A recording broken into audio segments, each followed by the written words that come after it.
Hello दोस्तों, welcome to my channel. आज की जो हमारी वीडियो है ये महा टीईटी 2024 का जो पेपर 2 का क्वेश्चन पेपर था उसके ऊपर है। और यहाँ पे हम सिर्फ मैथ्स के क्वेश्चन सॉल्व करेंगे। पहले 2 पार्ट मैंने वीडियो में बना दिया हूँ, उसमें कुछ क्वेश्चन सॉल्व किया हूँ। अब ये 3rd पार्ट है इस वीडियो के।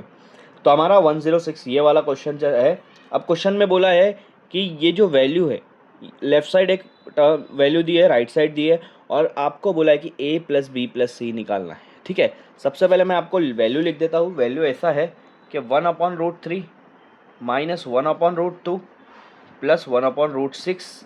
अगर ये इक्वल है a√3 minus b√2 plus c√6 इससे, तो a प्लस बी प्लस सी क्या आएगा ये पूछा है ना। अब ये दोनों को इक्वल कैसे करेंगे? अब आप देखो, यहाँ पे √3 नीचे है, यहाँ पे √3 ऊपर है। अगर मैं √3 ऊपर लेकर आता हूँ तो फिर इक्वल करने में आसानी होगी। अब देखो, इसको हम लोग क्या करेंगे, रैशनलाइज करेंगे। हम क्या करेंगे, मैथ्स का एक रूल यूज़ करेंगे। हम क्या करेंगे, यहाँ पे √3 को, √3 है ना, तो √3 से मल्टीप्लाई भी कर देंगे, डिवाइड भी कर देंगे।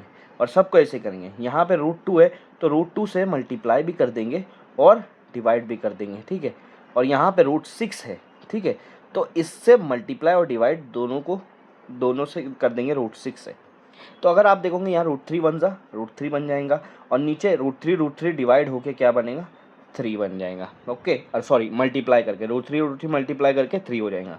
यहाँ पे √2 √2 हो जाएगा, और √2 मल्टीप्लाई होकर 2 हो जाएगा। यहाँ पे √6 √6 हो जाएगा, नीचे √6 मल्टीप्लाई होकर 6 हो जाएगा। अब इसको मैं कैसे लिखूँगा, 1/3 लिख दूंगा माइनस। ठीक है, और इसको मैं लिखूँगा 1/2 प्लस। ठीक है, यहाँ पे इसको लिखूँगा 1/6 अब अगर आप देखोगे तो यहाँ पे √3 a था, यहाँ पे √3 1/3 है। मतलब अगर इन दोनों को मैं इक्वल करूँगा तो a की जगह पे 1/3 आ जा रहा है। ठीक है, और b की जगह पे आपका क्या आ जा रहा है, देखो माइनस के बाद b है, माइनस के बाद यहाँ पे क्या है 1/2 आ जा रहा है, और c की जगह पे आ जा रहा है यहाँ पे देखो, सॉरी ये √6 है। ठीक है, √6 के साथ c है, यहाँ पे √6 के साथ 1/6 है, तो ये दोनों इक्वल होना चाहिए। ठीक है, उन्होंने बोला है a प्लस बी प्लस सी करो, 1/3 प्लस 1/2 प्लस 1/6। मुझे क्या करना है, एलसीएम ले लेना है तीनों का। ठीक है, 3 2 6 का एलसीएम क्या होगा, 3 2 6 का एलसीएम क्या हो जाएगा, 12। ठीक है, तो नीचे 12 आ जाएगा। अब मुझे बताओ 3 के टेबल में 12 आने से किससे मल्टीप्लाई करना पड़ेगा, 4 से ना, 3 4 सा 12, तो ऊपर भी 4 से मल्टीप्लाई करेंगे, यहाँ 4 हो जाएगा।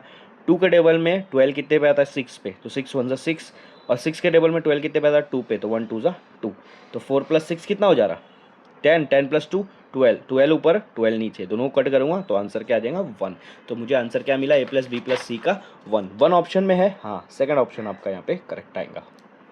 अब देखो नेक्स्ट क्वेश्चन, कितना आसान क्वेश्चन है। यहाँ पर बोला है कि Pranjali sold her flat through an agent. Pranjali ने अपना फ्लैट एजेंट के जरिए से सोल्ड कर दिया, बेच दिया।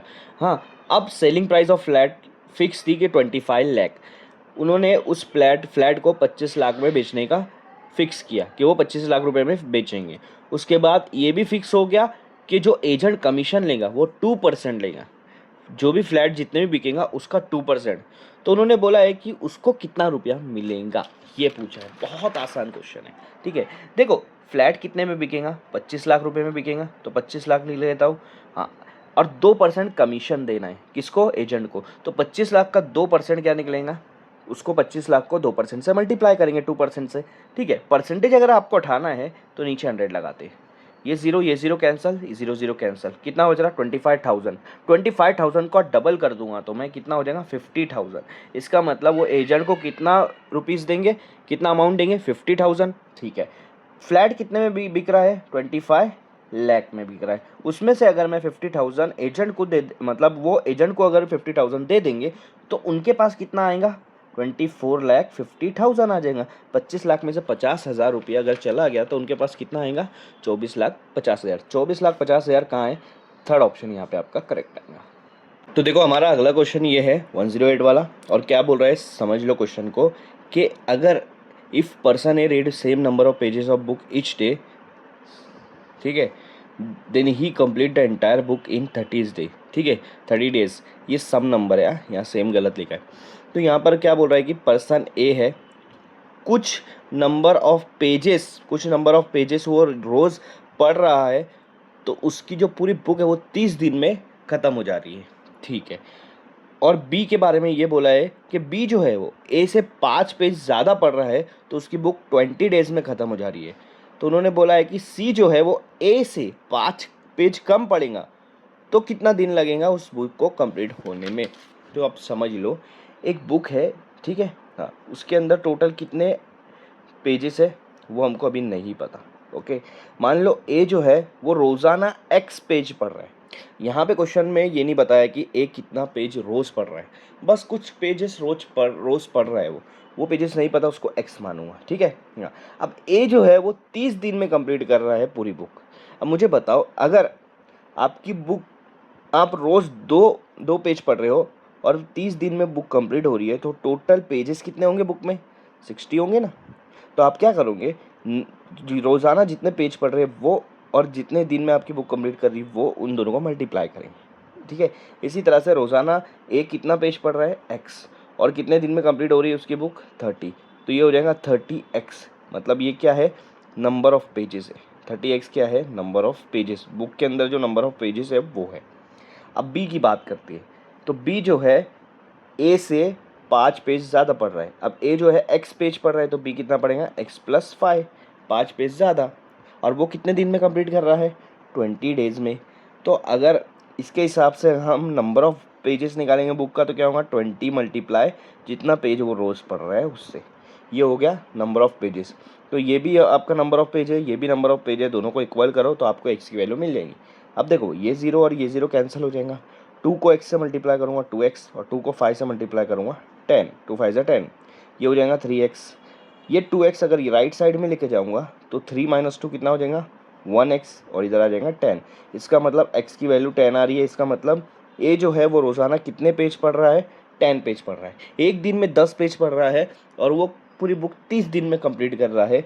तो नंबर ऑफ पेजेस कितना हो गया, number of pages total book में जो पेज है वो 30x है और x की वैल्यू 10 है, तो टोटल कितना हो जाएगा, 30 मल्टीप्लाई 10, 300 पेज पूरी बुक में है। अब c जो है वो x से 5 पेज कम पढ़ रहा है, ठीक है। x 10 पेजेस पढ़ रहा है रोज़ाना, तो c कितना पढ़ेगा, उससे 5 पेज कम, मतलब 5 ही पेजेस पढ़ेगा। 10 में से 5 माइनस कर दो, तो रोज़ाना कितना पेजेस पढ़ रहा है, 5।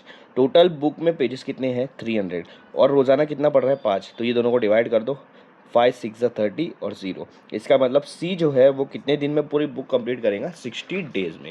और यही सवाल पूछा था कि सी कितने दिन में इस बुक को कंप्लीट करेगा, 60 डेज़। तो 3 ऑप्शन आपका करेक्ट आएगा। सो देखो हमारा अगला क्वेश्चन क्या है, 109। Each side of rhombus is 61 centimetre. Her rhombus की चारों साइड 61 सेंटीमीटर क्या है और उसका एक डायगोनल 22 सेंटीमीटर का है, तो एरिया ऑफ द रोम्बस क्या आएगा, ठीक है। तो पहले ये सॉल्व कर लेते हैं। देखो ये जो आपका रोम्बस है, रोम्बस की चारों साइड कितना है, 61 सेंटीमीटर। अब मान लो उसका ये जो डायगोनल है ये 22 सेंटीमीटर का है, 22, ठीक है। इसको बाहर लिख लेता हूँ, ये 22 सेंटीमीटर का है। पर दूसरा डायगोनल हमको पता है क्या, नहीं पता है, ठीक है। अब एक चीज़ समझ लो, जब दो डायगोनल इंटरसेक्ट करते हैं रोम्बस में तो 90 डिग्री बनाते हैं, ओके। अब आपको अगर एरिया ऑफ द रोम्बस निकालना है तो एक ही फॉर्मूला है, हाफ मल्टीप्लाई पहला डायगोनल मल्टीप्लाई दूसरा डायगोनल, ये एरिया है। तो इसमें मुझे तो एक ही डायगोनल पता है, दूसरा तो नहीं पता है, तो फिर उसको पहले फाइंड आउट करूँगा मैं।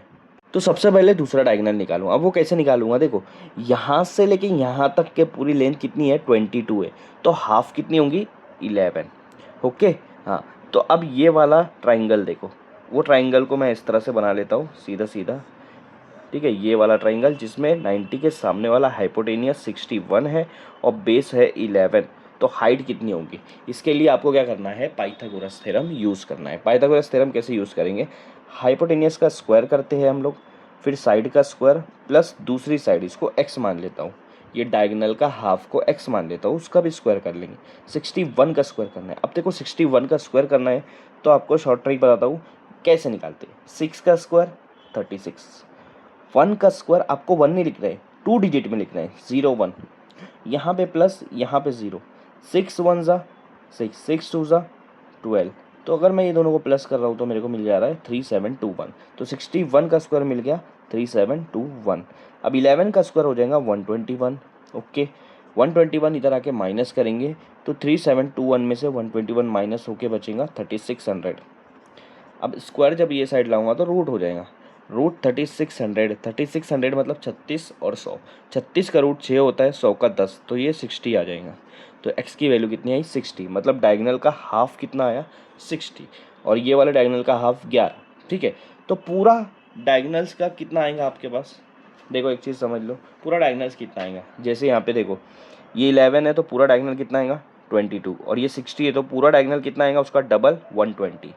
तो ये हाफ ले लो, पहला डायगोनल आपके पास 22 है, दूसरा डायगोनल आपके पास 120 है ना। हाँ, अब यहाँ पे क्या करो, कट कर दो, 6 2 1 सा 2 11 सा, तो 120 को 11 से मल्टीप्लाई करो, आपको आंसर क्या मिलता है वो देखो। अगर आप 120 को 11 से मल्टीप्लाई करेंगे ना तो आंसर क्या आएगा, ये देखो मैं क्या करूँगा 1 को इधर लिखूँगा, 20 को इधर लिखूँगा, और फिर मैं क्या करूँगा यहाँ पे ये 1 और ये 2 इन दोनों को प्लस कर दूंगा तो क्या हो जाएगा 3, तो ये आपका आंसर आ जाएगा 1320। ये आपको एरिया मिल गया, स्क्वायर सेंटीमीटर जो भी रहेगा आपका, हाँ सेंटीमीटर स्क्वायर में। ठीक है, तो ये एरिया मिल गया 1320 एरिया है क्या आपका, हाँ थर्ड ऑप्शन है, तो थर्ड ऑप्शन आपका यहाँ पे करेक्ट आएगा।